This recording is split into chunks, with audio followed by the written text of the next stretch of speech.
It's been a whirlwind year for South Korea, a shocking scandal that led to the nation's first ever impeachment of a democratically elected president, followed by a snap election to pick a leader that the people have faith will help regain the trust by getting the job done at the top office in a transparent fashion. Much of the year was focused on normalizing Seoul's domestic and international state affairs. Here's Hwang Ho-jun with the first of our week-long year-end special series. This is where it all began. Around a year ago, a series of mass candlelight protests took place here at Gwanghwamun Square. People cried out for change, calling for the resignation of the then President Park Geun-hye over corruption charges. And through the so-called candlelight revolution, which the international community called a model of peaceful exercise of democratic participation, came the birth of a new administration. Park's presidency was terminated as the Constitutional Court upheld the parliament's impeachment vote in a unanimous decision. And 62 days later, the liberal leader was elected. 2017년 5월 10일 오늘 대한민국이 다시 시작합니다. 나라를 나라답게 만드는 대역사가 시작됩니다. President Moon didn't have the luxury of a transition team and was sworn into office just hours after the election results were announced to face the overwhelming challenge and pressure of unifying a divided nation and normalizing state affairs.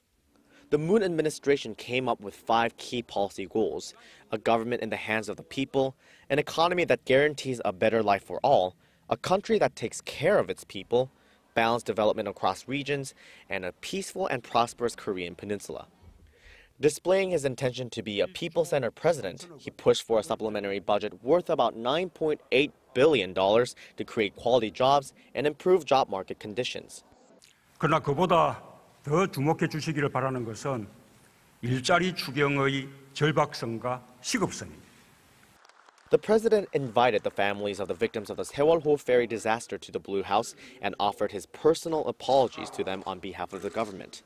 He also invited leaders of the ruling and opposition parties to the Blue House in the spirit of bipartisanship and to seek cooperation among the government and the ruling and opposition parties.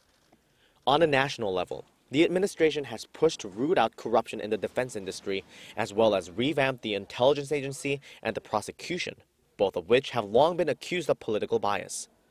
The Blue House also enforced strict moral codes when nominating new top officials.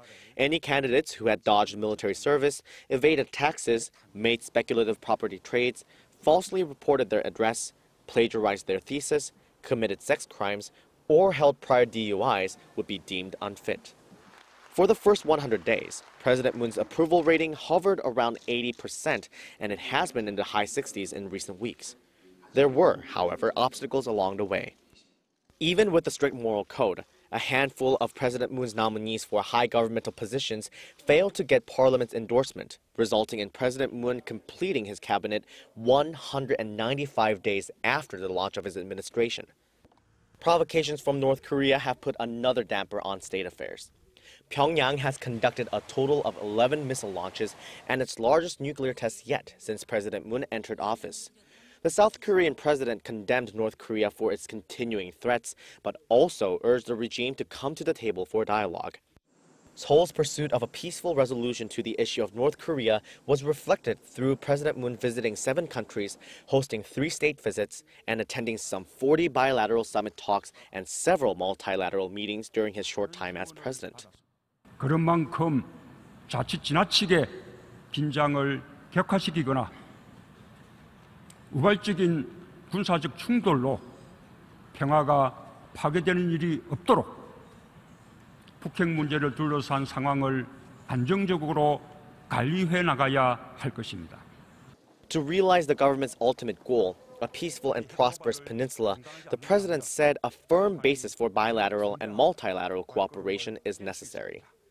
So the Moon administration, while still putting great significance on its relations with the 4 key powers, the US, China, Japan, and Russia, has also sought to expand South Korea's diplomatic horizon, engaging with Eurasia and Southeast Asia through what President Moon calls the New Northern and New Southern policies.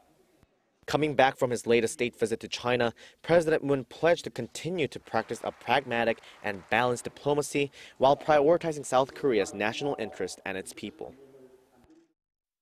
Eventful, would be an understatement of what 2017 was like for the president and his administration. Going into the new year, President Moon will have to show that his efforts so far to bring together a divided nation and establish a peaceful and prosperous peninsula are not just temporary. Hwang Ho-jun, Arirang News.